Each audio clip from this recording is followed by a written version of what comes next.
Good morning class 9 Hindi में फिर से स्वागत है। हम लोग ग्राम गीतों का मर्म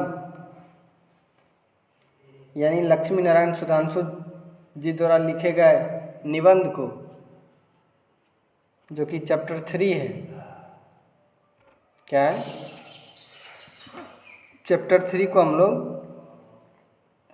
पढ़ रहे थे। हम लोगों ने लेखक के परिचय और चैप्टर के एक पेज को हम लोग फर्स्ट वीडियो में देख चुके हैं। ये सेकंड वीडियो है। आइए हम लोग थोड़ा सा रिवीजन कर लेते हैं पहला पेज का, कि हम लोगों ने क्या क्या पढ़ा था।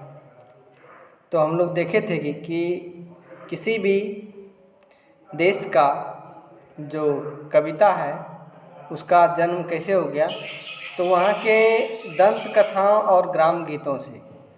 दंत कथाओं को बता चुके आपको, जो वैसी कहानी जो इसका लिखित रूप में कुछ ना हो, दादा पोते को सुनाए, पोते फिर उनको सुनाए, ऐसे करके पीढ़ी दर पीढ़ी कहानी चलते एक पीढ़ी से दूसरी पीढ़ी में चलते जाता है। उसी को दंत कथा कहते हैं। और ग्राम गीतों से हुआ उत्तरोत्तर। उसके बाद कलात्मक विकास में, मतलब कला गीत का जो विकास हुआ, उसमें मानव जीवन के महत्व की सनती विविधता का आलोचना रहता है।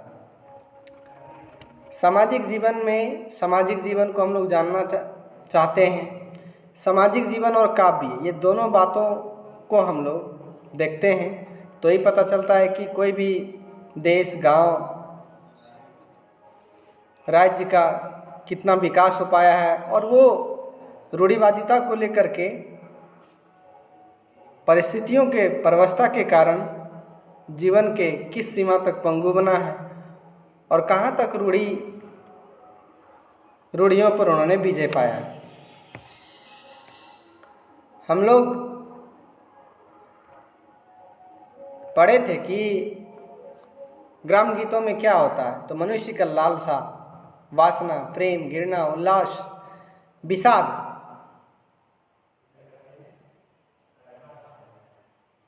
इन सब का दर्शन होता है। जीवन की शुद्धता और भावों की सरलता का जितना मार्मिक वर्णन ग्राम गीतों में मिलता है, वो और कहीं भी नहीं मिलता।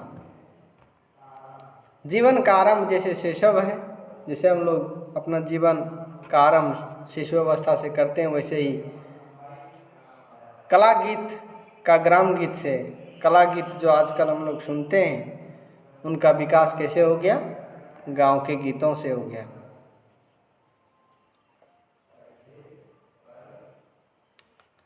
क्या था गांव के गीत? तो मनोरंजन के विविध रूप और विधियां हैं। इसमें स्त्री प्रकृति में जो घर में काम करते हैं, गृहस्थ कर्म,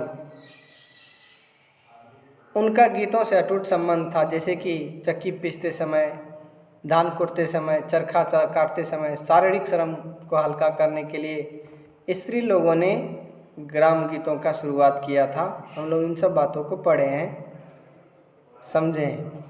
फिर कहाँ पे गीत गाए जाते थे? तो जन्म, जहाँ पे बच्चों का जन्म होता है, फिर मुंडन होता है, यज्ञोपवीत यज्ञ में, विवाह में, पर्व त्योहार आदि के अवसरों पर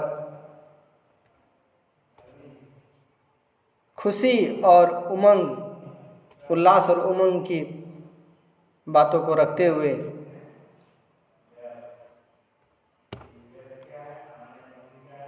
गीतों को गाया जाता था। ग्राम गीतों में क्या क्या दिखाई पड़ता था? तो उसमें भी प्रेम, विवाह, पतोहू, सास ससुर के बर्ताव, माँ भाई बहन के स्नेह, प्रेम आदि बातें ज़्यादातर ग्राम के गीतों में पाए जाते थे। स्त्री प्रकृति अनुकरण पुरुषों ने भी किया। फिर हम लोग देखे कि स्त्रियों जो कि गीतों को गाते थे, उसका अनुकरण पुरुषों ने भी किया। और फिर बाद में पुरुषों ने भी गीतों को गाना शुरू किया, जैसे हल जोतते समय, किसानी करते समय। इन लोगों ने भी गीतों को गाना शुरू किया। हम लोग इसके आगे जानेंगे। तथा स्त्रियों ने जहाँ कोमल भावों को ही व्यक्त किया, स्त्री लोग अपनी भाव कोमल को व्यक्त करती थी, वहाँ पुरुषों ने अवश्य अपने संस्कार बस प्रेम को प्राप्त करने के लिए युद्ध की घोषणा कर दी। मतलब जब स्त्री लोग गीतों को गा रहे हैं तो पुरुष भी गीत गाएंगे, ऐसा इन्होंने घोषणा किया। इस प्रकार मनुष्य की दो सनातन प्रवृत्तियां, प्रेम और युद्ध, का वर्णन ग्राम गीतों में मिलता है। तत्वतः ग्राम गीत हृदय की वाणी है। मूलतः तत्वतः ग्राम गीत क्या है? हृदय की वाणी है। ये मस्तिष्क की ध्वनि नहीं है। जो हृदय में उठता है वही गांव के गीतों में होता है। इसकी उद्भावना व्यक्तिगत जीवन को उल्लास विषाद को लेकर के भले हुई हो। ग्राम गीतों का जन्म कैसे हो गया? तो व्यक्तिगत जीवन, पर्सनल लाइफ में हम लोग जो जीते हैं उसमें क्या हम लोगों के जीवन में खुशी है, उल्लास जिसको कहते हैं, विषाद है, दुख है, इन बातों को लेकर हुआ। किंतु मानव जाति में उनका सारी व्यक्तित्व, किंतु मानव जाति में उसका सारा विचार, विशेषता अंतर्निहित हो गई। बाद में शुरुआत में तो खुशी और दुख के लिए गीतों का, ग्राम गीतों का जन्म हुआ था, लेकिन बाद में सारी व्यक्तित्व, सारी विचार, सारी भावों, जीवन उसमें अंतर्निहित हो गया। इनकी अपूर्वता इसी बात में है कि वो व्यक्ति के साथ को लेकर उसको प्रधान न रख करके, इसमें नया बात क्या है कि ये व्यक्ति को साथ लेकर के, अपूर्वता जो पूर्व की बात नहीं है, नई बात है, वो व्यक्ति को साथ लेकर के,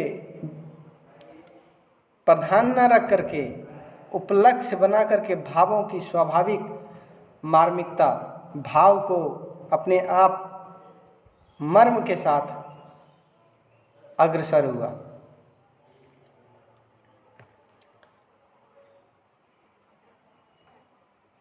कला गीत के अंतर्गत मुक्तक और प्रबंध काव्य दोनों का संबंध है, समावेश है। मुक्तक का अर्थ होता है अपने आप में पूर्ण, और प्रबंध काव्य, कविता, अपनी कला गीत क्या है, वो अपने आप में पूर्ण है और काव्य, दोनों का समावेश है। हम लोग ग्राम गीत से कला गीत में आ चुके हैं। अब हम लोग कला गीतों को समझेंगे। इनके इतिहास का अनुसंधान करने पर ग्राम गीतों पर ही आकर ठहरना पड़ता है। यदि हम कला गीत को जानना चाहते हैं तो उसके लिए भी हमको ग्राम गीतों पर ही आकर के ठहरना पड़ेगा। यहीं से इसका विकास हुआ। इसमें संदेह नहीं कि ग्राम गीतों से ही काल्पनिक और वैचित्र्यपूर्ण कविताओं का विकास हुआ है। इसमें कोई संदेह नहीं है कि कला गीत, क्या चीज़, कला गीत का विकास कैसे हो गया।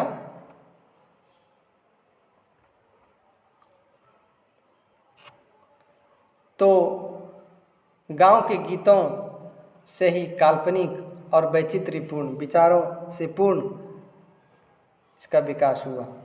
यही ग्राम गीत क्रमशः सभ्य जीवन के अनुक्रम से कला गीत के रूप में विकसित हो गया।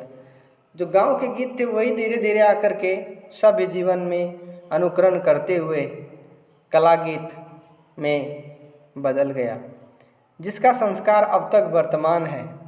गांव के गीतों का जो संस्कार है वो कला गीत के रूप में आज भी वर्तमान है। ग्राम गीत भी प्रथमतः व्यक्ति उच्छ्वास और वेदना को लेकर के उद्गीत किया गया था।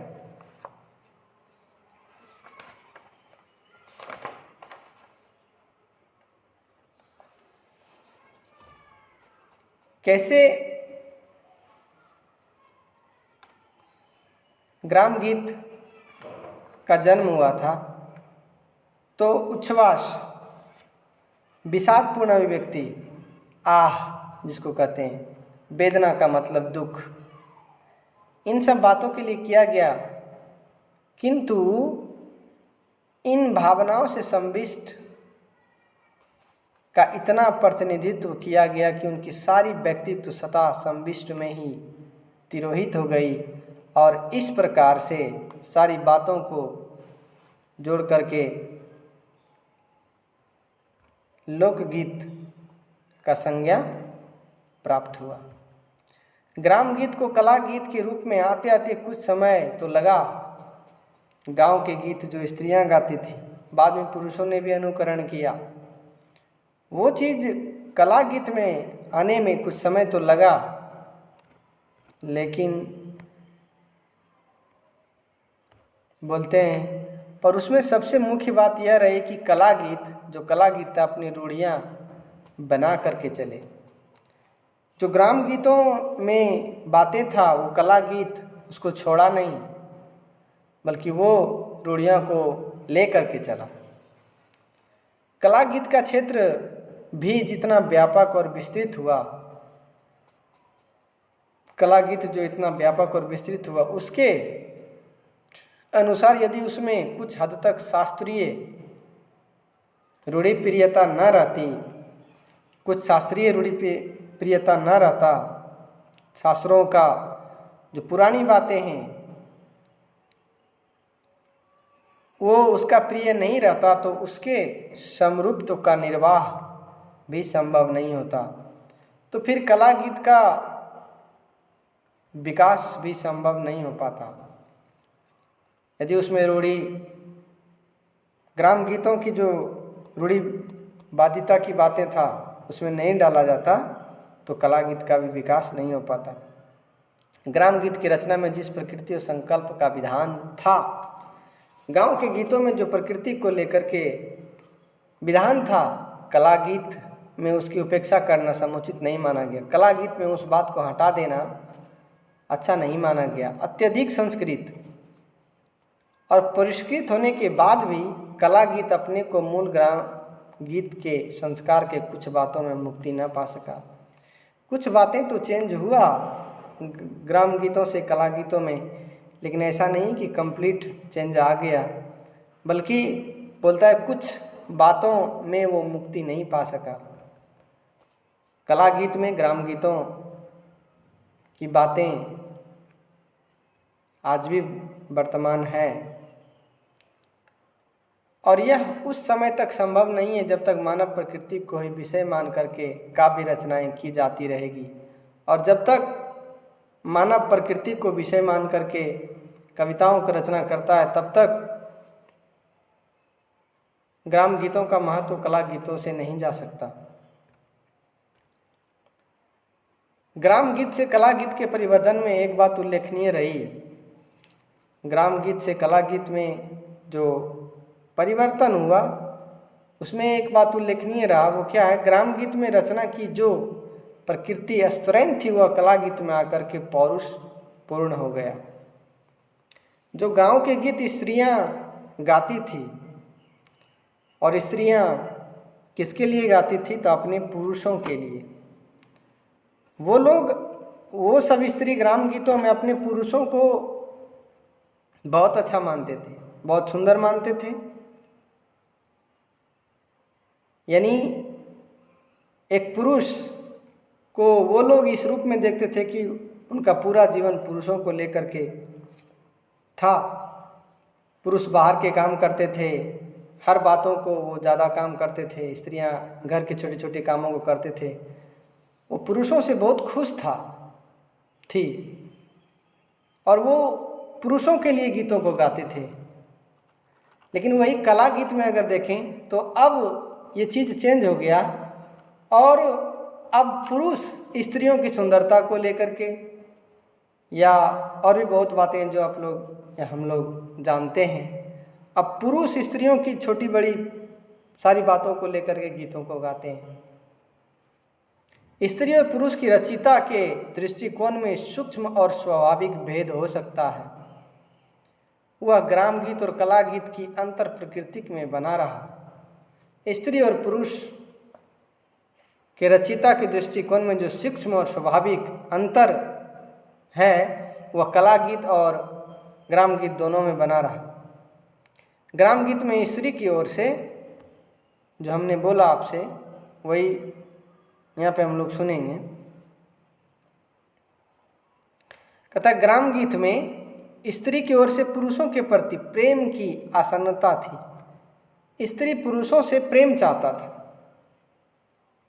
और वो अपना सब चीज़ पुरुषों को मानता था और इसलिए वो लोग गीतों को गाते थे। लेकिन कला गीत में बहुधा पुरुष के उपकरण के रूप में परिवर्तित होने लगे।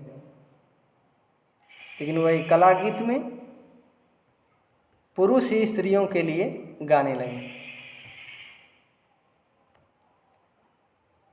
राजा रानी, राजकुमार राजकुमारी पहले के समय में जो गीतों में गाए जाते थे, अपने पति को राजा का दर्जा देता था, पति अपने पत्नी को रानी का दर्जा देता था, राजकुमार का दर्जा देता था, राजकुमारी की दर्जा देता था। इस तरीके के जो विशिष्ट वर्ग के नायक थे वैसे वैसे बातों को लेकर के काव्य रचना में जो प्रणाली बहुत प्राचीन काल से चली आ रही थी,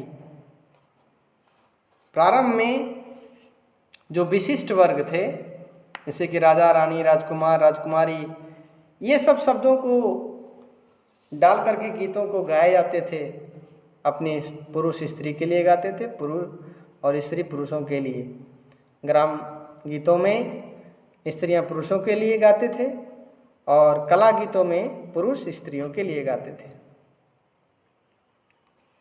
कहते हैं ये प्राचीन काल से चली आ रही थी, जिसका संस्कृत साहित्य में विशेष महत्व था, जिसका कि संस्कृत में बहुत ही महत्व था। उसका प्रधान कारण क्या था? वैसे विशिष्ट व्यक्तियों के लिए साधारण जनता के हृदय पर उनके महत्व की प्रतिष्ठा बनी हुई थी। वो जो विशिष्ट वर्ग के लोग थे उनके महत्व साधारण लोगों के जीवन पर बहुत ही महत्व की प्रतिष्ठा बनी हुई थी। उसमें धीरो दादता, दक्षता, तेजस्विता, रूढ़वंशता, वाग्मिता आदि गुणों का स्वाभाविक माने जाते थे। विशिष्ट वर्ग जैसे कि राजा रानी, राजकुमार राजकुमारी, इन सब को माना जाता था कि ये लोग भावनाओं, धीरोदादता का मतलब भावनाओं पर पूर्ण नियंत्रण रखने वाला, ये लोग भावनाओं पर नियंत्रण रख सकते हैं। उनमें दक्षता था, क्षमता था, वही तेजस्विता,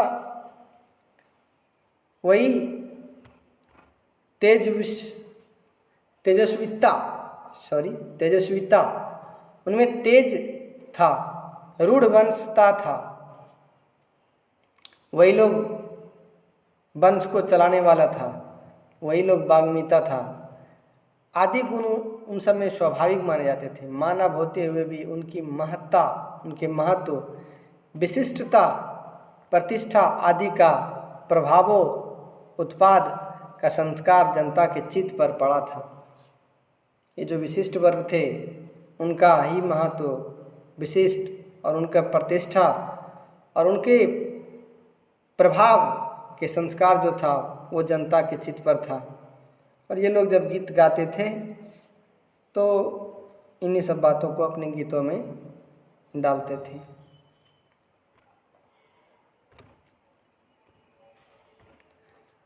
थैंक यू। हम लोग यहाँ तक समझे हैं, हम लोग इसको पूरा करेंगे अगले वीडियो में। इतना देखिए और आप लोग समझने का प्रयास कीजिए। Thank you.